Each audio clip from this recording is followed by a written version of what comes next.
Invité ce matin dans le franc-parler sur Espace TV, on passe à cette autre rubrique, débat sans filtre.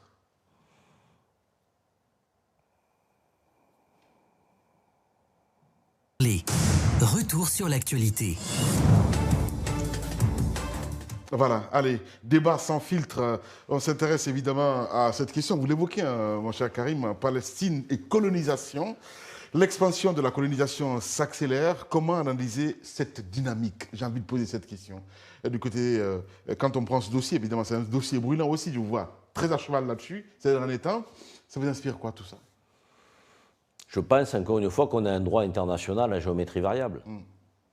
Certains veulent appliquer le droit international lorsque ça les concerne. Et ils veulent le balayer d'un revers de main lorsque ça les arrange. Et en Palestine aujourd'hui, le droit international est bafoué je ne sais combien de fois, tous les jours. Ouais. Donc on a une éradication du peuple palestinien, du peuple gazaoui, on a une colonisation qui est en marche et qui ne cesse de croître en Cisjordanie, on a des morts tous les jours, On a des gens qui ne peuvent pas se faire opérer, qui vivent sous les décombres, dans des tentes, avec des bombardements de temps en temps. On a une aide humanitaire qui ne rentre pas, une aide sanitaire qui ne rentre pas. On a des ONG qu'on a qualifiées quelque part de complices de groupes terroristes. Ouais. Je ne sais pas si vous imaginez. Mais oui. N'importe où dans le monde, si on faisait ça, personne ne l'accepterait. Mais là-bas, on l'accepte. Donc l'aval des États-Unis, qui est un soutien inconditionnel d'Israël, le silence Justement, des les réactions Européens, à l'international restent limitées. Selon vous, pourquoi? Mais encore une fois, parce que c'est la loi des tout-puissants qui se permettent tout. Les tout-puissants, l'Occident. Israël est le représentant de l'Occident au Moyen-Orient. C'est une base arrière américaine. Israël est un État américain. Je veux dire, donc, disons les choses clairement. Alors, est-ce qu'ils détiennent des éléments sur Trump pour qu'il avalise aussi facilement le plan de Netanyahou et de sa bande de criminels?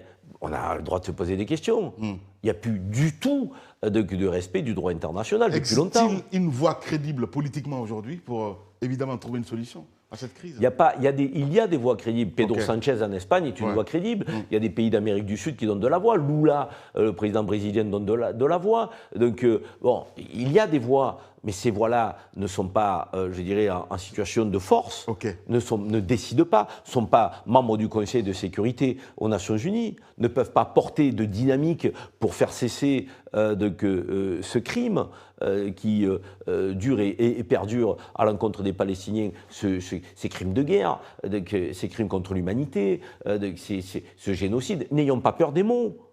N'ayons pas peur des mots. Et on a une loi en France qui est en discussion pour nous interdire d'utiliser ces mots, pour nous interdire de critiquer Israël. Je ne sais pas si vous vous rendez compte. Je comprends très bien. Au lieu de se soucier de l'avenir des Palestiniens, en France, on fait quelques petites déclarations pour se donner bonne conscience du côté du ministère des Affaires étrangères. Donc, on a quelques tweets du consulat français en Israël, mais pas plus que ça. Il ne se passe rien. Les relations économiques continuent d'aller et de venir entre la France et Israël. Entre l'Union européenne et Israël, il y a un accord d'association qui n'a jamais été mis à mal. Et pendant ce temps-là, oui, on va faire quelques déclarations pour dire Israël va peut-être un petit peu trop loin. Par contre, dans le même temps, on va condamner la représentante de l'ONU, Mme Albanese. La France ne veut pas assez